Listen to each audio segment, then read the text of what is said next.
second floor. Is Tom of Brixton in there? Tom takes a drag on the clay pipe and squints at me through the smoke. Scroat. That's my itch. Gotta get to the forest before darking. He abandons the pipe, rolls on top of me and kisses my forehead.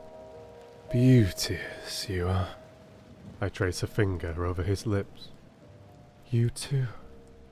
As we gaze at each other, a brassy note sounds in the street, followed by the same voice, now more insistent.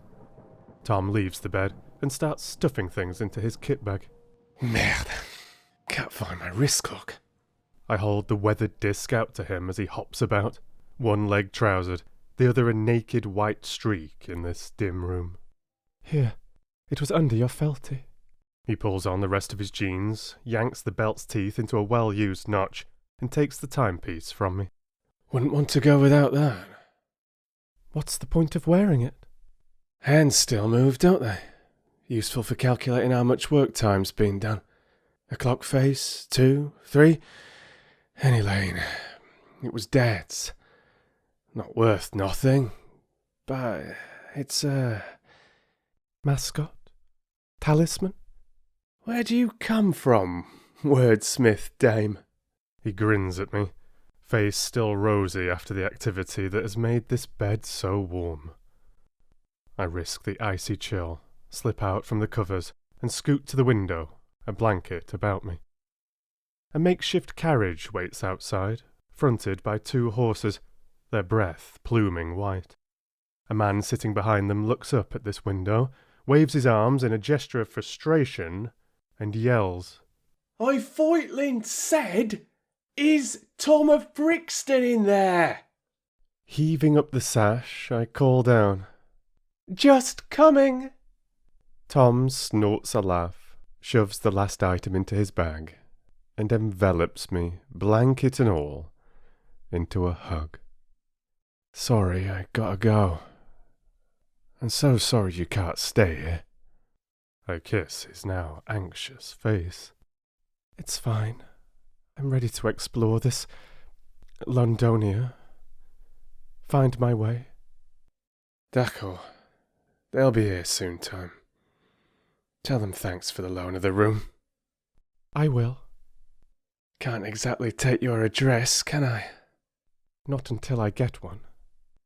He smiles sadly. Write me, perhaps, of Brixton, Epping Forest. Might find me. There's a horse letter mech what goes in that direction, from Bethy Green. The brassy note shrills again, and I look out to see the now furious-looking man, trumpet in hand. Pizzing, come on! Got 3 more to pick up and clash of territory to get through. Tom shouts out a response, hugs me tight once more. Then he's gone. Footsteps clattering on the stairs. I consider the vast everything and nothing before me. I should perhaps layer up and get out there to pace the streets and find the next piece of this life. But the bed beckons again, even with its biting population. The people that own these 2 rooms will return when the sun is directly overhead, but as the sky is once again a sullen mass of cloud, it'll be impossible to anticipate their arrival. Tom said the murd mech always passes late morning with his cart of shit-filled buckets, so I'll wait until then. The bed is still warm. I burrow down into the crackling straw and sweet stale wool covers, curl fetus-like, try to remember anything from before these last few days of his kindness. A limpid blankness stares back at my mind's eye, before somnolence fills my conscience. Hello Fox fans, my name's Kate A. Hardy and I'm the author of Londonia, which is a book that Stephen is currently working on. I suggested one of us should make a little video on his channel just to say a bit about this because it's taking up quite a lot of his time on the channel. So we wanted to describe what was going on. I've been an author for a number of years. I've written a lot of self-published fiction, and Londonia got published in 2020 by Tartarus Press in the UK. After it was published, I got a lot of nice reviews and a lot of people saying this would make fantastic TV or film, which I think it probably would, and it may do, but that's a very long-term project which I'm sort of thinking about. And I came across Stephen when I was looking for something to listen to one night, and I found The Secret Garden, and I was completely and absolutely transfixed by this reading, as you probably are if you've listened to it. Stephen's command of voices and storytelling is quite exceptional. I've listened to a lot of things, audiobooks, YouTube, and I was just amazed that this one person could do all these voices and immerse you completely in the tale like he does. It's a great talent. And then I found Dracula, and I was completely taken up with that. It was astounding. I've listened to a lot of his other works and I became an instant fan. And then it inspired me to think about an audiobook of Londonia. So I wrote to him. Didn't hear anything back for a little bit. He's a busy guy, but he did get back to me, and I sent him the book.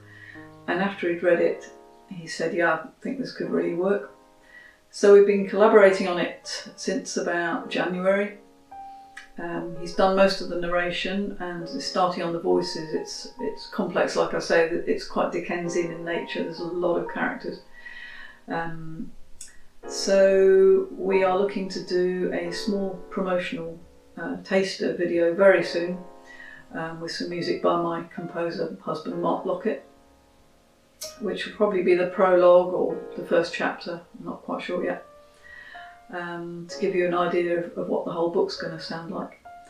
And then I will be launching a Kickstarter fund to enable us to continue with it and possibly make a full soundscape production, which would be obviously quite a lot of work. But I think it would really, really work for this book, so that's an exciting project.